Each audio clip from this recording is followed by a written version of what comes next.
I love you, Allah.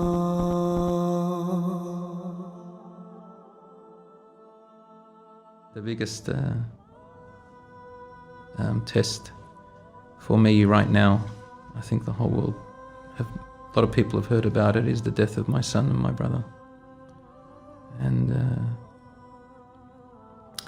this has done something to me that I've never felt in my life. I've never ever been through this challenge. You know what I mean by challenge? The feelings and the thought process and the amount of reflection on life like now. It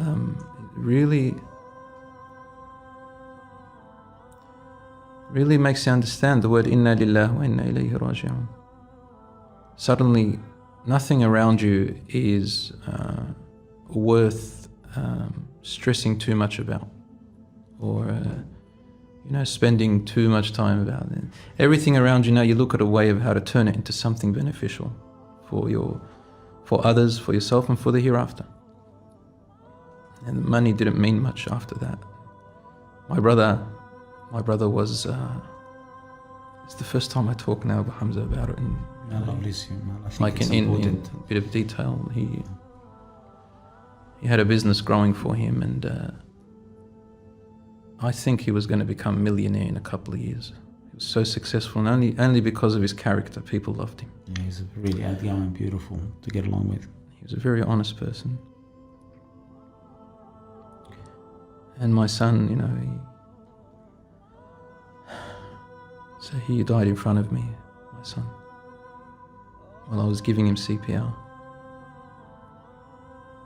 And he was very peaceful. I thank Allah subhanahu wa ta'ala. This word thanks has more of a meaning right now. Thank you, O Allah, for the past that you gave me. Thank you, Allah, for the past that you prevented from me, the bad things. Thank you, Allah, for giving my son and my brother and teaching me love, and now connecting me to something else. Thank you, Allah, for the future that you will give me, and the things that you are going to keep away from me in the future, because I know that you know that will harm me. Thank you, Allah. You've given me my son and taken him for a reason, a purpose that you only know within your wisdom, and I rely on you. It has increased my iman, of course, and people around us.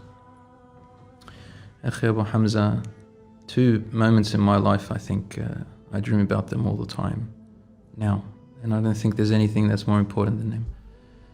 The moment my son's soul escaped, and my brother's, and the moment I buried them. It's like death had no respect for me. Who cares if you're his father? Who are you? This is not your business. This is not your business. How I felt. It's like, don't you see I'm here? I'm his dad. He doesn't belong to you, Bilal. He belongs to Allah. No. And if you do trust in Allah, now's the time for you to prove it to yourself. What are you going to think about Allah right now? Allah is Arhamur Rahimin. Maybe this was the best time for them to leave. Maybe I stayed for a reason, Allahu A'lam. And the moment that they were buried, I was in the grave, and I felt like bashing my head on the walls. I wanted to die with them. I looked at my son, I said, my hands, how can you put your son in the ground? How dare you? You're the father, you're supposed to be protecting him. You're supposed to, you promised him things. I promised my son, Dad, I'm not always going to be there for you, so I'm going to teach you to stand on your own 2 feet. But then I remembered Rasulullah sallallahu alaihi wasallam.